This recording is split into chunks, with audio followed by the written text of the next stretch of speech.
ತಾನು ಮಾಡಿದ ತಪ್ಪಿಗೆ 14 ವರ್ಷಗಳ ಕಾಲ ಆತನಿಗೆ ನ್ಯಾಯಾಲಯ ಶಿಕ್ಷೆ ನೀಡುತ್ತೆ.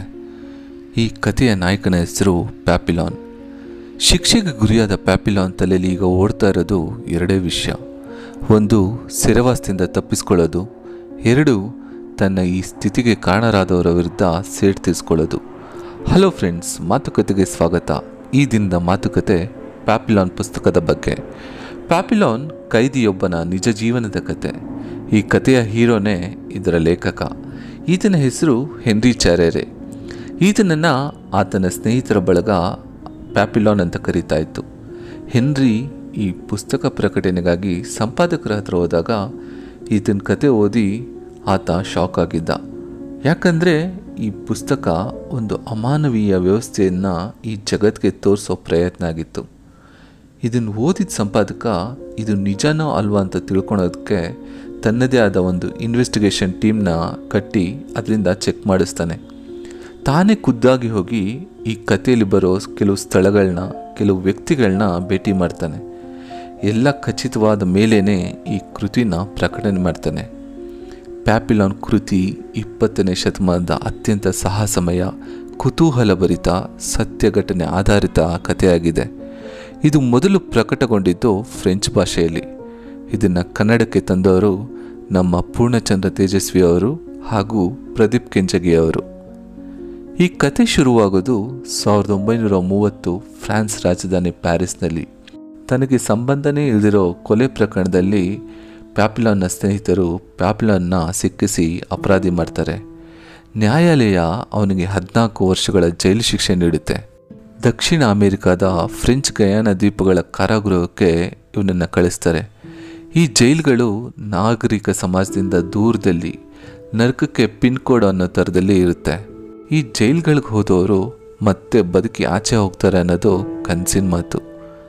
ಯಾಕಂದರೆ ಇಲ್ಲಿರೋ ಅಧಿಕಾರಿಗಳು, ಕೈದಿಗಳು ಕ್ರೌರ್ಯಕ್ಕೆ ರೋಲ್ ಮಾಡೆಲ್ಗಳು ಅನ್ನೋ ಥರ ಬದುಕಿರ್ತಾರೆ. ತಪ್ಪಿಸ್ಕೊಳ್ಳೋದಿರಲಿ, ಆ ಆಲೋಚನೆ ಬಂದ್ರೂ ಅಲ್ಲಿನ ಅಧಿಕಾರಿಗಳು ಕೊಡ್ತಾ ಇದ್ದಿದ್ದ ಶಿಕ್ಷೆನ ತಡ್ಕೊಳಕ್ಕಾಗ್ತಾ ಇರಲಿಲ್ಲ. ಅಕಸ್ಮಾತ್ ಈ ಜೈಲಿಂದ ತಪ್ಪಿಸ್ಕೊಂಡ್ರು ಆಚೆ ಸುತ್ತ ದಟ್ಟವಾದ ಕಾಡು. ಆ ಕಾಡಲ್ಲಿ ಹಾವು, ಚೇಳು, ಬೇರೆ ವಿಷಜಂತುಗಳ ಕೈಗೆ ಸಿಕ್ಕಿ ಸಾಯಬೇಕಾಗಿತ್ತು. ಅದರಿಂದನೂ ತಪ್ಪಿಸ್ಕೊಂಡು ಬಂದರೂ ಕಾಡಾದಮೇಲೆ ಸಮುದ್ರ, ಅದನ್ನು ಈಜಿ ದಡ ಸೇರ್ತೀನಿ ಅನ್ನೋದು ಕನಸಿನ ಮಾತು. ಅಂಥ ಧೈರ್ಯ ಮಾಡಿದ್ರು ಸಮುದ್ರದಲ್ಲಿದ್ದ ಶಾರ್ಕ್ ಮೀನುಗಳಿಗೆ ಆ ಕೈದಿ ಬ್ರೇಕ್ಫಾಸ್ಟ್ ಆಗಿಬಿಡ್ತಾ ಇದ್ದ. ಇಂಥ ನರಕದಲ್ಲಿದ್ದ ಪ್ಯಾಪಿಲಾನ್ ತಲೆಯಲ್ಲಿ ಓಡ್ತಾ ಇದ್ದಿದ್ದು ಎರಡೇ ವಿಷಯ. ಒಂದು, ಇಲ್ಲಿಂದ ತಪ್ಪಿಸ್ಕೊಳ್ಳೋದು, ಮತ್ತು ತನ್ನನ್ನು ಈ ಸ್ಥಿತಿಗೆ ತಂದವರ ಮೇಲೆ ಸೇಡು ತೀರಿಸ್ಕೊಳ್ಳೋದು. ಇದಕ್ಕೋಸ್ಕರ ಪ್ಯಾಪಿಲಾನ್ ಅಲ್ಲಿಂದ ತಪ್ಪಿಸ್ಕೊಳ್ಳೋದಕ್ಕೆ ನಿಶ್ಚಯ ಮಾಡ್ತಾನೆ. ಅಲ್ಲೇ ಪರಿಚಯವಾದ ತನ್ನ ಗೆಳೆಯನ ಜೊತೆ ಸೇರಿಕೊಂಡು ಅಲ್ಲಿಂದ ಪಲಾಯನ ಮಾಡೋಕ್ಕೆ ಸ್ಕೆಚ್ ಹಾಕ್ತಾನೆ. ಜೈಲಿಗೆ ಬಂದ 42 ದಿನದ ನಂತರ ಆ ಜೈಲಿನ ಅಧಿಕಾರಿಗಳ ಕಣ್ತಪ್ಪಿಸಿ ಪ್ಯಾಪಿಲಾನ್ ಆ ಜೈಲಿನಿಂದ ಓಡೋಗ್ತಾನೆ.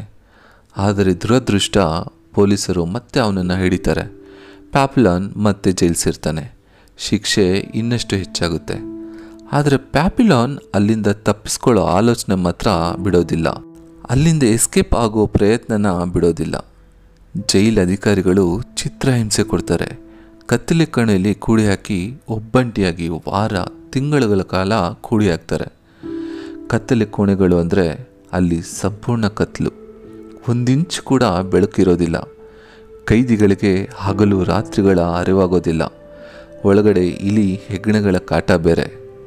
ಪ್ಯಾಪಿಲಾನ್ ಇದ್ಯಾವುದಕ್ಕೂ ಹೆದರೋದಿಲ್ಲ. ಶಿಕ್ಷೆ ಎಷ್ಟು ಹೆಚ್ಚಾಗ್ತಾ ಇರುತ್ತೋ ಅವನ ಮನಸ್ಸಿನಲ್ಲಿ ಅಲ್ಲಿಂದ ತಪ್ಪಿಸ್ಕೊಳ್ಳೋ ಆಲೋಚನೆ ಕೂಡ ಅಷ್ಟೇ ಬಲಿಷ್ಠವಾಗ್ತಾ ಇರುತ್ತೆ. ಆದರೆ ಅದೃಷ್ಟ ಅನ್ನೋದು ಮಿಂಚ್ತರ ಬಂದರೆ ದುರದೃಷ್ಟ ನೆರಳಿನ ಥರ ಅವನ ಹಿಂದೆನೇ ಇರ್ತಾ ಇತ್ತು. ಜೈಲು ಅಧಿಕಾರಿಗಳು ಪ್ಯಾಪಿಲಾನ್ನ ಡೆವಿಲ್ಸ್ ಐಸ್ಲ್ಯಾಂಡ್ಗೆ ಶಿಫ್ಟ್ ಮಾಡ್ತಾರೆ. ಆ ದ್ವೀಪದಲ್ಲಿ ಕುಷ್ಠರೋಗ ಬಂದಿರೋನ್ನ ತಂದು ಅಲ್ಲಿ ಕೂಡಾಕಿರ್ತಾರೆ.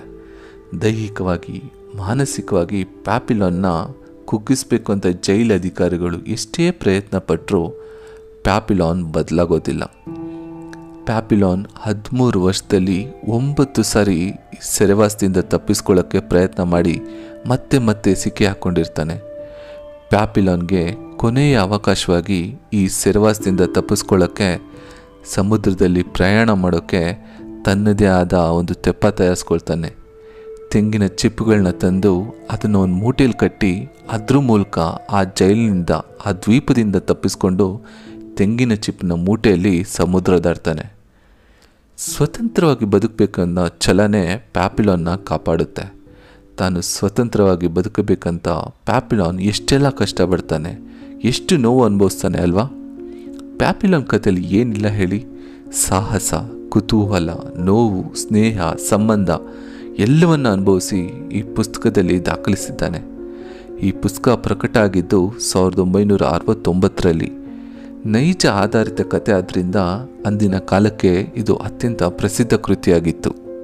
ಅಲ್ಲದೆ ಈ ಕೃತಿ 2 ಸಾರಿ ಚಲನಚಿತ್ರವಾಗಿ 1973 ಮತ್ತು 2017ರಲ್ಲಿ ಅದ್ಭುತವಾಗಿ ಮೂಡಿಬಂದಿದೆ. ಸಾಧ್ಯ ಆದರೆ ಒಮ್ಮೆ ನೋಡಿ. ಆದರೆ ಒಂದು ಮಾತು, ಈ ಚಿತ್ರ ನಿಮಗಿಷ್ಟ ಆದ್ರೂ ಅದು ನೀವು ಕೇಕ್ ಮೇಲಿರೋ ಒಂದು ಸಣ್ಣ ಚೆರ್ರಿ ಹಣ್ಣು ತಿಂದಷ್ಟೇ ಸ್ವಾದ. ಕಂಪ್ಲೀಟ್ ಒಂದು ಒಳ್ಳೆ ಅನುಭವ ಬೇಕು ಅಂದರೆ ಈ ಪ್ಯಾಪಿಲಾನ್ ಪುಸ್ತಕ ಓದಿ. ಕನ್ನಡಕ್ಕೆ ಪೂರ್ಣಚಂದ್ರ ತೇಜಸ್ವಿ ಅವರು ಹಾಗೂ ಪ್ರದೀಪ್ ಕೆಂಚಗಿ ಅವರು ಅನುವಾದ ಮಾಡಿದ್ದಾರೆ. ತೇಜಸ್ವಿ ಅವರ ಬತ್ತಳಿಕೆಯಿಂದ ಬಂದ ಮೇಲೆ ಕೇಳಬೇಕಾ? ಖಂಡಿತ ನೀವು ಮಿಸ್ತೀರಾ.